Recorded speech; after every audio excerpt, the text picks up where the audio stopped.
Welcome to my channel ಸ್ನೇಹಿತರೆ. Hello ಸ್ನೇಹಿತರೆ, ನಾನು ಸೌಮ್ಯ ಅಭಿನವ್ ಮಾತಾಡ್ತಾ ಇರೋದು. ಎಲ್ಲರೂ ಹೇಗಿದ್ದೀರಾ? ನಾನು ಚೆನ್ನಾಗಿದ್ದೀನಿ, ನೀವು ಎಲ್ಲ ಚೆನ್ನಾಗಿದ್ದೀರಾ ಅಂತ ಹೇಳಿ ಭಾವಿಸ್ತೀನಿ. ಯಾರೆಲ್ಲ ನನಗೆ ಸಬ್ಸ್ಕ್ರೈಬ್ ಆಗಿದ್ದೀರಾ, ತುಂಬ ಸಪೋರ್ಟ್ ಮಾಡ್ತಾಯಿದ್ದೀರಾ, ಥ್ಯಾಂಕ್ ಯು ಸೋ ಮಚ್.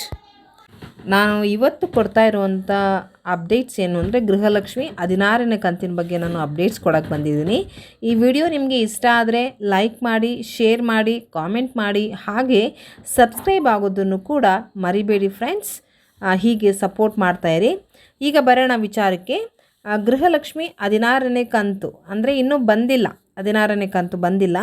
ಯಾರಿಗೆಲ್ಲ ಈಗ 15ನೇ ಕಂತಿನವರೆಗೂ ಬಂದಿದೆ, 30,000 ತೊಗೊಂಡಿದ್ದೀರಾ, 30,000 ಕೆಲವ್ರಿಗೆ, ಇನ್ನು ಕೆಲವು ಜನಕ್ಕೆ, ಸ್ವಲ್ಪ ಜನಕ್ಕಷ್ಟೇ ಅದು 15ನೇ ಕಂತು ಬಂದಿಲ್ಲ.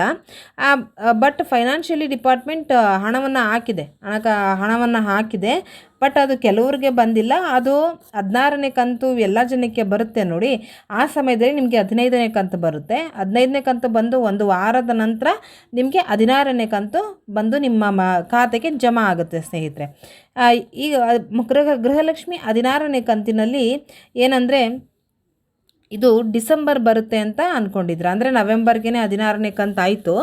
ಸೊ ನವೆಂಬರ್ ಆದ್ದರಿಂದ ನೆಕ್ಸ್ಟ್ ಮುಂದಿನ ತಿಂಗಳು ಡಿಸೆಂಬರ್ಗೆ ಬರುತ್ತೆ ಅಂತ ಅಂದ್ಕೊಂಡಿದ್ದೀವಿ. ಬಟ್ ಏನಂದರೆ, ಈಗ ಅದೇ ಥರ ಈಗ ಕೊಟ್ಕೊಂಡು ಬರ್ತಾ ಇದ್ದಿದ್ದವರು.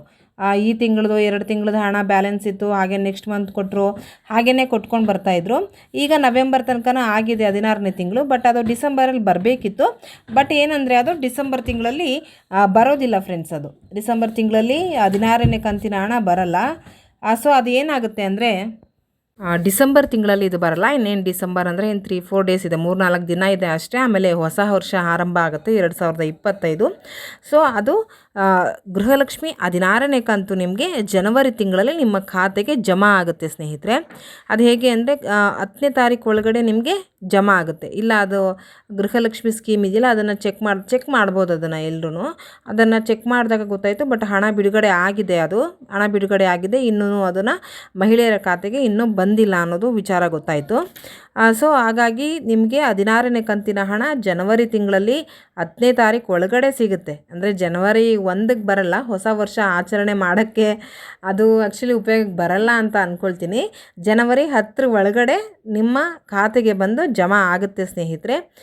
ಖುಷಿ ಪಡಿ, ಯಾವಾಗ ಬಂದರೆ ಏನು. ಈಗ ಜನವರಿ 1ಕ್ಕೆ ಬಂದ್ರೂ ನೀವು ಅದು ಇದು ಆ ಸಲ ಸೆಲೆಬ್ರೇಷನ್ ಆಚರಣೆ ಅಂತ ಮಾಡ್ತೀರಾ, ಕೇಕ್ ಕಟ್ಟಿಂಗು, ಸುಮ್ಮನೆ ಕೆಲವೊಂದೊಂದು ವೇಸ್ಟ್ ಅಂತ ಅಂದ್ಕೊಳ್ಳೋಣ ಆ ಟೈಮಲ್ಲಿ. ಅಲ್ಲ, ನಾನು ಹೇಳ್ತಿರೋದು ನನ್ನ ಒಪಿನಿಯನ್ ಅಷ್ಟೇ ಕೆಲವು ಸಲ. ಸೊ 10ನೇ ತಾರೀಕು ಒಳಗಡೆ ಬಂದರೆ ಹೊಸ ವರ್ಷನೂ ಮುಗ್ದಿರುತ್ತೆ. ನಿಮ್ಗೆ ಏನು ಬೇಕೋ ಅದು ಕೂಡಿಡೋದು. ಇವಾಗ ಖರ್ಚು ಮಾಡೋಕ್ಕಿಂತ ಹಣ ಕೂಡಿಡೋದೇ ಒಳ್ಳೇದಲ್ವಾ. ಇವಾಗ ಏನಕ್ಕೋ ಒಂದು ಖರ್ಚು ಮಾಡೋಕ್ಕಿಂತ ಒಂದು ಹಣ ಕೂಡಿಟ್ರೆ ಮುಂದೆ ಉಪಯೋಗಕ್ಕೆ ಬರುತ್ತೆ. ಈಗ ಎಲ್ಲ ಟೈಮಲ್ಲೂ ಎಲ್ಲ ಸಮಯದಲ್ಲೂ ನಮ್ಮ ಹತ್ರ ಹಣ ಇರುತ್ತೆ ಅಂತ ಹೇಳೋಕ್ಕಾಗಲ್ಲ. ಕೂಡಿಟ್ಟಾಗ ನಮಗೆ ಯಾವಾಗ ನಮ್ಗೆ ಹಣ ಇರಲ್ಲ, ಆ ಟೈಮಲ್ಲಿ ನಾವು ಕೂಡಿಟ್ಟ ಹಣವನ್ನು ತೊಗೊಳ್ಬಹುದು ಸ್ನೇಹಿತರೆ. ಸೊ ಹಾಗಾಗಿ ನಾವು ಕೂಡಿಡಲು ಬೇಕಾಗುತ್ತೆ. ಸೊ ಜನವರಿ 10 ಒಳಗೆ ನಿಮಗೆ ಗೃಹಲಕ್ಷ್ಮಿ 16ನೇ ಕಂತಿನ ಹಣ ಮಹಿಳೆಯರ ಖಾತೆಗೆ ಜಮಾ ಆಗುತ್ತೆ. ಅದೇ ಹೇಳಿದ್ನಲ್ಲ, 15ನೇ ಕಂತಿನ ಹಣ ಕೆಲವು ಜನಕ್ಕೆ ಇನ್ನೂ ಬಂದಿಲ್ಲ. ಅದು ಯಾವಾಗ ಅಂದರೆ, ಈಗ 16ನೇ ಕಂತು ಯಾರಿಗೆಲ್ಲ ಎಲ್ಲ ಜನಕ್ಕೆ ಬಂದಾಗ ನಿಮಗೆ ಬರುತ್ತೆ ಸ್ನೇಹಿತರೆ. ಅದು 15ನೇ ಕಂತು ಅಂತ ಅಂದ್ಕೊಳ್ಳಿ. ಅದಾದ ಒಂದು ವಾರಕ್ಕೆ ನಿಮಗೆ 16ನೇ ಕಂತು ಬಂದು ನಿಮ್ಮ ಮಹಿಳೆಯರ ಖಾತೆಗೆ ಜಮಾ ಆಗುತ್ತೆ ಫ್ರೆಂಡ್ಸ್. ಸೊ ಇದೇ ವಿಚಾರ. ಇದು ಒಂದು ಹೊಸ ವರ್ಷಕ್ಕೆ ಒಂದು ಗುಡ್ ನ್ಯೂಸ್ ಅಂತಲೇ ಹೇಳ್ಬೋದು ಸ್ನೇಹಿತರೆ. ಸೊ ಹಾಗಾಗಿ ಈ ಅಡ್ವಾನ್ಸ್ ಆಗಿ ನಿಮಗೆ ಹೊಸ ವರ್ಷದ ಶುಭಾಶಯಗಳನ್ನ ತಿಳಿಸ್ತೀನಿ. ಈ ವರ್ಷ ಎಲ್ರಿಗೂ ಒಳಿತನ್ನು ಮಾಡಲಿ ಅಂತ ಹೇಳಿ ಹಾರೈಸ್ತೀನಿ, ದೇವರಲ್ಲೂ ಕೂಡ ಬೇಡ್ಕೊಳ್ತೀನಿ ಸ್ನೇಹಿತರೆ. ಯಾರೆಲ್ಲ ನನಗೆ ಸಬ್ಸ್ಕ್ರೈಬ್ ಆಗಿದ್ದೀರಾ ಅವ್ರಿಗೆಲ್ಲ ತುಂಬ ಥ್ಯಾಂಕ್ಸ್ ಹೇಳ್ತೀನಿ. ಯಾರಿಗೆಲ್ಲ ಈ ಕೊಟ್ಟಿದ್ದ ಇನ್ಫಾರ್ಮೇಷನ್ ಇಷ್ಟ ಆದರೆ ಲೈಕ್ ಮಾಡಿ, ಶೇರ್ ಮಾಡಿ, ಕಾಮೆಂಟ್ ಮಾಡಿ, ಹಾಗೆ ಸಬ್ಸ್ಕ್ರೈಬ್ ಆಗೋದನ್ನು ಕೂಡ ಮರಿಬೇಡಿ ಫ್ರೆಂಡ್ಸ್. ಇದೇ ಥರ ನಾನು ಅಪ್ಡೇಟ್ಸ್ ಕೊಡ್ತಾ ಇರ್ತೀನಿ. Thank you so much. ತುಂಬ ಜನ ನಾನು ಮಾಡ್ತಾ ಇರೋ ವಿಡಿಯೋಗೆ ಲೈಕ್ ಕೊಟ್ಟಿದ್ದಾರೆ, ಹಾಗೆ ತುಂಬ ಜನ ಸಬ್ಸ್ಕ್ರೈಬ್ ಕೂಡ ಆಗಿದ್ದಾರೆ. ತುಂಬ ಜನ ಸಬ್ಸ್ಕ್ರೈಬ್ ಆಗಿದ್ದೀರಾ, ತುಂಬ ಥ್ಯಾಂಕ್ಸ್ ಹೇಳ್ತೀನಿ. ಹೀಗೆ ಇದ್ರ ಬಗ್ಗೆ ನಾನು ಅಪ್ಡೇಟ್ಸ್ನ ಕೊಡ್ತಾ ಇರ್ತೀನಿ friends. Thank you so much.